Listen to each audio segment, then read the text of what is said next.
learn how to navigate through almost a split personality, the split personality being between my head and my heart.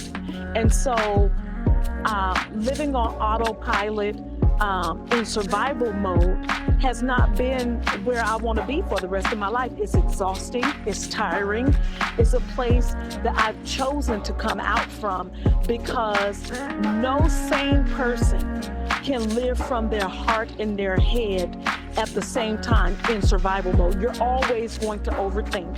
You're always going to be in a space that's not authentic when you're living from your head, because feelings change so much. You can almost come across like you're schizophrenic if you're not careful, right? And so what I've done is sitting down, I said, for the next 20 years, I cannot do what I just did for the past 20 years. And so I was like, I don't want to. I was like, I don't want the same kind, and this is not to say that the marriage was good, the marriage was bad. It's not about the marriage, it's about the people in it, right? And so I'm like, from a place of being authentic, of being transparent, and being that open shop window, meaning no pretense. I'm not living from a falsehood place. I'm not living from survival mode. I'm allowing myself to feel actually how I feel in this moment. And so doing that this morning, I had to come to a place, right, where I said, what has to change? That was a question that I had to ask myself. What has to change? And one of the things that popped up was, I have to change how I show up.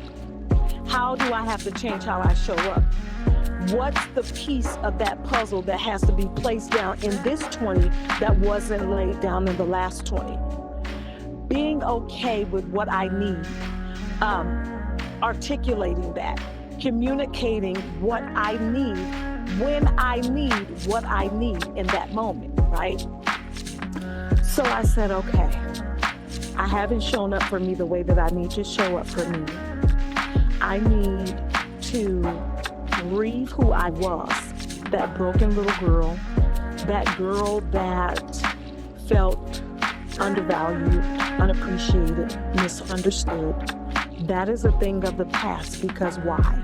I have to now show up for her to let her know it's okay to let go of the betrayals, and it's okay to let go of who she was to become who she is.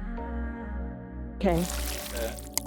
So now I am saying, okay, how did I not show up for me? I didn't articulate to you, in all fairness, what I needed at different points in our marriage. How do I change that?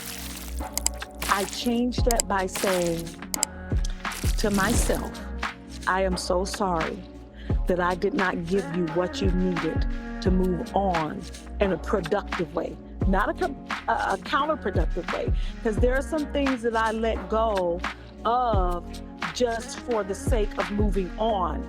But what I realized is that I didn't move on. I didn't move on. I allowed myself to become stuck. And so over the past 6 months, I've been coming out of the stuck places in my life, whether it was in my marriage, whether it was in a job, whether it was at a church. I was stuck.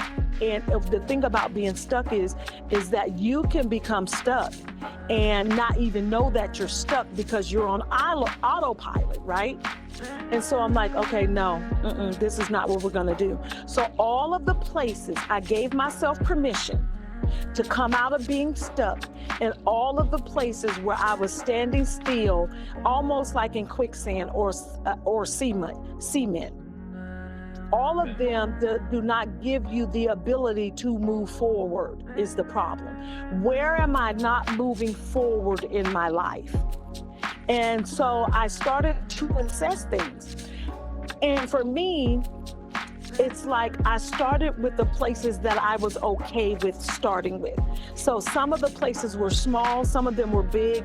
I made some big adjustments in the job that I had. The job undervalued me, it underpaid me. I had to move from that place. So I moved. Scared, afraid. I asked for what I wanted, and boom, could you believe I got what I needed? I started valuing myself. I took my life into my own hands, and I started to make the necessary movements, even afraid. I said, I don't want to be at this job anymore. It's toxic. It is not valuing me, and it's not helping me to move forward, even in my process, in the way that I think. It's not helping me. So check, I moved the job, so on and so forth. So now here we are with this vow renewal, and another place of where I need to address me and how I handle myself in marriage, right? And so I realized that because I haven't been authentically who I am, there are some places that I have to even step back with and deal with. So this morning I said, okay, I gave myself permission to feel how I was feeling, right? And I sat and I literally sobbed like a baby. I sobbed because I didn't give myself permission prior to today. Like little bit by little bit, I've done it in different ways, but never said, you know what? I'm grieving who I was when I married this man. I'm grieving what I thought the marriage would look like at this point and at different points in our marriage.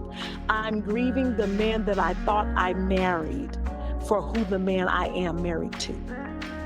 Does that make sense? Okay. Yeah. So that's what I've given myself permission to say goodbye to yesterday, to step wholeheartedly and completely into who I am becoming today. Who I am becoming today chooses to be a healthy, whole, complete woman in order to be able to not just survive her past, but thrive in her future. Yeah. Thrive in today. You can't thrive today if you're not okay with grieving the losses for what you thought it should be. But you have to say goodbye. You have to allow yourself that space for whatever reason. Society teaches women that they're going to have this knight in shining armor come and rescue them from having to pay the bills on their own, from having to be alone, from having to whatever, endure the past of what used to be. But in all, she's going to be rescued. What happens when he doesn't show up and rescue you from you? So that's what I decided to grieve today.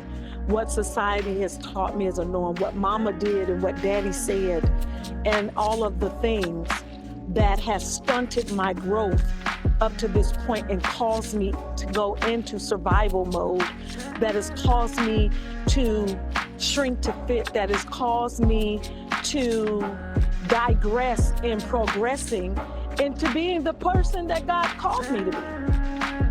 That caused me to be a phony, that made me think that made me show up in spaces that made it look easy to be who I am. Who I am has not been easy. Who I am, who I've been in the process of becoming, did not come without scars and bruises. And I'm okay now with showing the bruises, with showing the scars, because wounds happen in life. As a reminder, if you're smart, you're going to allow them to show up and not be hidden. Because who you are came with the cost, it came with the price. And what we're not gonna do is move forward in showing people that it was easy to become who you are today. That's a lie from the pit of hell. What I endured, what I had to go through, the processes and the things that I had to endure in order to become a place or become this woman today. Oh my God. She had to, she bled. She died in some ways. She was betrayed. She had to be a martyr even to some degrees to understand that martyrism isn't who she wanted to be. So I stand in a different place today, being whole, allowing myself to grieve what I thought life should be, looking through the eyes of my parents and what they modeled, not even so much as what they said and what they modeled. I stood in a place this morning and chose me. I chose healing. I chose to grieve so that I could become who I am, standing in totality of me. So I welcomed and invited others in the Becoming Me process, and just invited others to be authentic, be that open shop window. But as you're being that open shop window, if the heel is knocked off of the sole of the shoe, show that too. You know, if the eyelash was forgotten to put on that day, then don't be phony, show that too. Don't only show people the polished version of you. Show people where, you know, the ages and stages of what it took for you to get here, because it didn't cost you nothing. It wasn't for free, and it's not going to be. That's how people are self-deceived because of that. And so those are part of the processes and you know, the different things that we're walking through in the Becoming Me podcast. Where it's real things that are happening to people, and people need to understand you're not crazy, you're not deranged. Life will knock you off of your saddle, but you have to shake the dust off and you have to try again. You have to try again. The ability to recover and keep moving forward is all that truly matters.